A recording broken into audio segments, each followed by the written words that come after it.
Hey guys, welcome back to Sports Betting Truth, and we're doing yet another Reddit reaction today from the Sportsbook subreddit. I don't have my green screen up today though because it's a very short post, so I just don't see the need to put it up. But anyway, I'm going to go ahead and read it off, and the topic of the post is how come there aren't any longtime pick of the day posters? So every day, the Sportsbook subreddit has a post called Pick of the Day where posters come in and give out their pick of the day. And a lot of these posters track their records on how their picks of the day are doing. And so the person who posted this post is asking, as I look through the pick of the day threads, each day I notice that the top picks are by people with like only 10 to 20 picks. That's not very long. Do people just create new accounts as soon as their record isn't good enough? Well, welcome to the world of touting, my friend. Welcome to the world of touting. So, that is exactly how most touts work, especially the touts you find on Twitter or social media. They call it sports betting Twitter, and that's how these accounts work. They create a new account and they see how it does. And since most people lose long term betting on sports, chances are this account they create for picks is going to lose. So what do? They delete the account, and like a phoenix rising from the ashes, they create a new one. And the goal is to keep repeating that cycle of creating new accounts and deleting them if they start to lose until you finally create an account that can go on a hot run over a decent amount of picks. Not 10 to 20 picks, because obviously, like this guy is setting, the people he's seeing in this thread is mostly 10 to 20 picks. But I would say once you get into like the 100 plus pick territory and you're still doing pretty good, then they might stick with that account and ride it out. But the idea is that they're not going to keep giving out these picks for free on their accounts that they create that do well. The idea is that eventually you'll gain a big enough following, whether it be on Twitter or Instagram or even Reddit. That's the idea. You gain a large enough following that you're like, okay, all these people are basically eating out of my hand at this point, waiting on my every word with dying breath to see what my pick is going to be today or what my picks are going to be today. You know what? I'm going to start charging for these picks. And then they turn tout.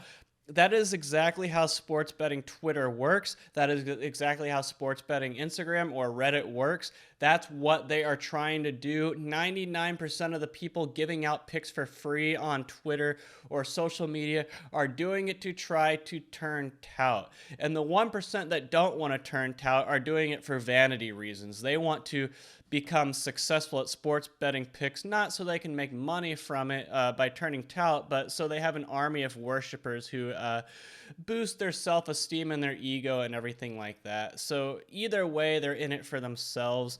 And sports betting Twitter is such a cesspool. It's so stupid. It's annoying.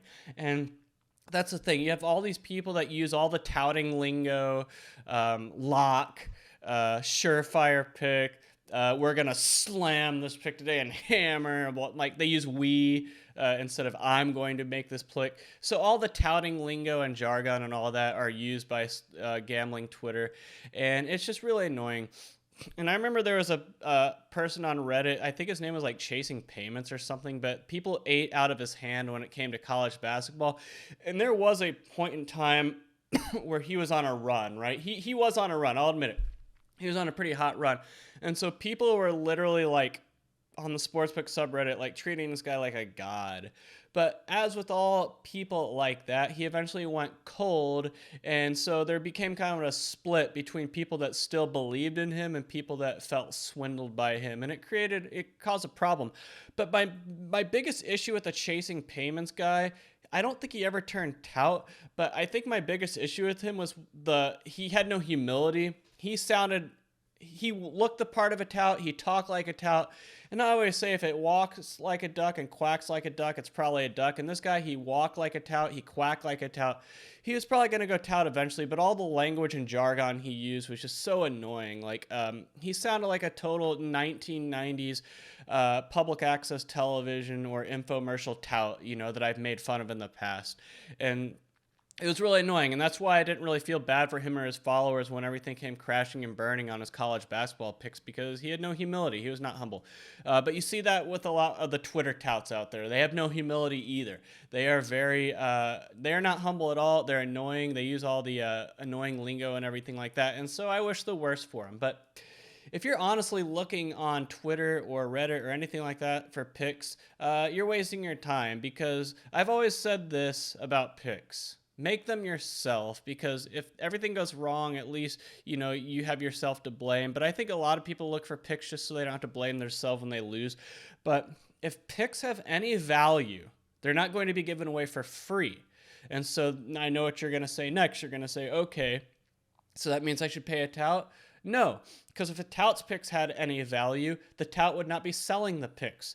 And if the tout's picks did have value, the line would move as soon as the said tout released said pick, and therefore whatever line the tout was selling, you wouldn't be able to jump on. So if a sports book, or if the markets truly respected a tout's picks, say John Q. Tout releases the Bengals -3 in a football game, and the book's like, oh, we really respect John Q. Tout, we're going to move the line to Bengals -4 in response to that. Well, now John Q. Tout is selling Bengals -3, but you can't get that line. You have to take Bengals -4 if you want to play the Bengals. So all the value has already been sucked out as soon as John Q. Tout releases pick.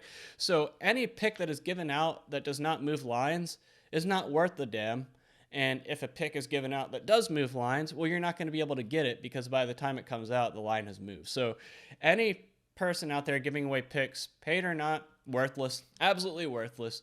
So ignore all the Twitter touts out there, ignore all the pick of the day touts out there, ignore all of them, because none of them have anything that has any value. They're just trying to rope people in. They're trying to build an army of followers that are eating out of their hand, waiting for their every pick. So as soon as they gain a big enough following, they're going to turn tout. That's what it's all about. That is the truth of sports betting Twitter. That is the truth of pick of the day on Reddit. They're all a bunch of swindling scammers that come and go. They die and rise again like a phoenix from the ashes, creating new accounts until they can finally hit one that has a decent enough medium-term record. And that's how touts operate too. You don't think touts operate the same way? I mean, a lot of touts will go away and come back under a new name or a new sports betting service. They'll run multiple sports betting services, multiple touting operations. I've made videos on this in the past. But for example, like you'll have a tout that runs like sports betting group A, sports betting group B, or North sports betting group and South sports betting group, and act like they're two different entities, but they're really run by the same person or the same umbrella. And then they'll hype up or market or charge more for whichever one ends up doing good. I've made videos on the subject. Just don't trust people giving out picks, free or not. Just don't trust them. It's trash, guys. And that's the truth about sports betting Twitter. All a bunch of garbage. It's basically like touting in its larvae stage. You know how like an insect goes from like the larva to the pupa to like the full adult? It's touting in the larva stage. I guess that's a good way to put it. Anyway, stick to me for more sports betting videos. And I just want to point this out. I think YouTube is definitely shadow banning or throttling my account. I don't get anywhere near the engagement that I used to get. And so if you can hit the like button and stuff like that, subscribe, maybe my videos will get more engagement like they used to, or I can just finally prove to myself that YouTube is in fact suppressing my videos. Anyway, that wraps it up for today. Stay tuned again right here to Sports Betting Truth for more.